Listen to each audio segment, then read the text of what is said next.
use the artboard function of Illustrator to make two different pages within the same document. And Photoshop also has this as well. It's a little bit like creating different pages, but each page can be a different size. So you'll see in a minute. So I'm going to create new. And if you want it to be in the right size in the very beginning, do this. So the standard size of a business card is 3.5 by 2. They can be vertical or it can be horizontal, whichever you decide. This is the standard size that pretty much all business cards are. If you make a business card too big, or sometimes I see square ones, it's actually kind of annoying because then people can't just stick it in their wallet. You kind of have to fold it up, or it gets kind of messy. So I strongly recommend making it the standard size. And also, they're very inexpensive to get printed out. You can use online services such as Vistaprint, and you can get the work that you did in this class printed out and really have your own business cards.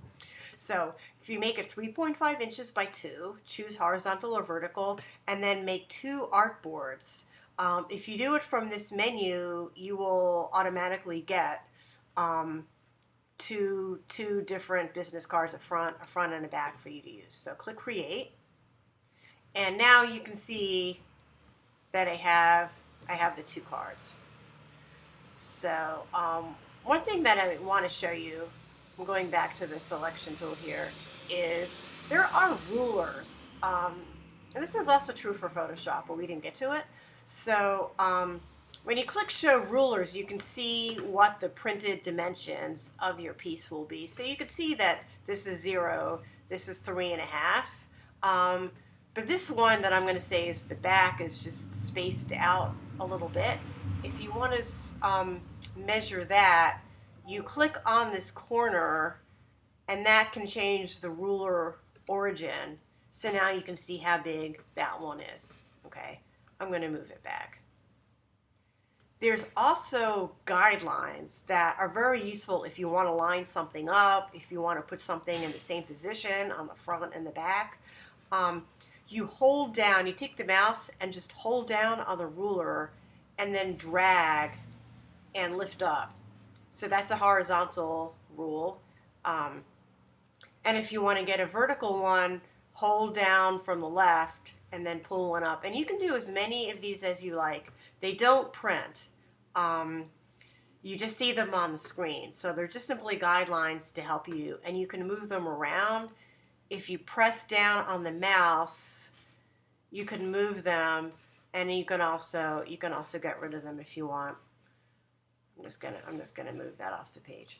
Okay. So when you click on the artboard tool, which is this, looks a little bit like a page, you can change different aspects of these 2 files. Okay. So you can select this one. I have 2. I can select another one.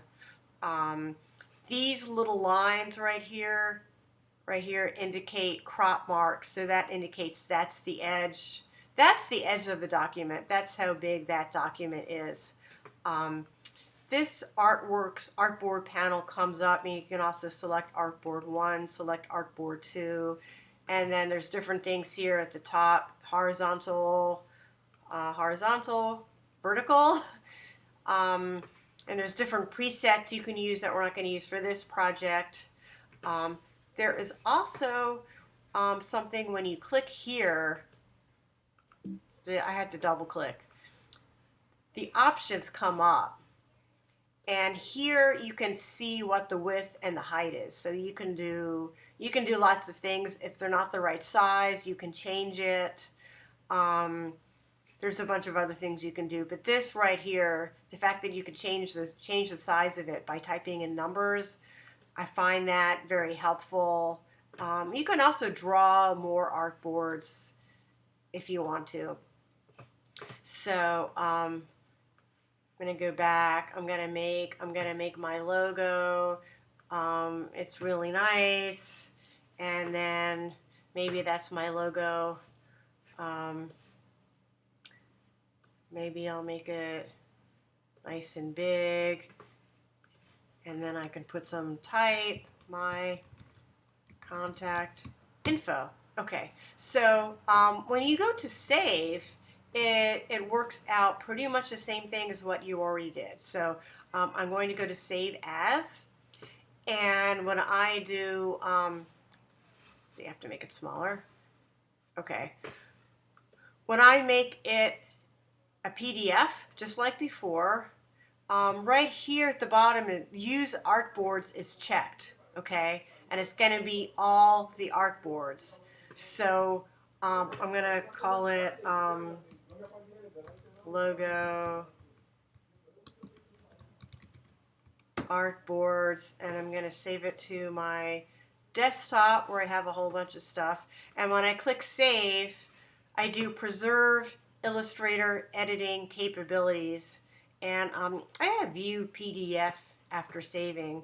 So I'm not gonna save it and open it up because that will take too much time. But when you open it up, you actually have two pages in the PDF that you can see. So this works out just great. And if you have any questions, please ask. See, here it is. It did it really fast. It's a two-page PDF. Okay, so feel free to ask if you have any questions.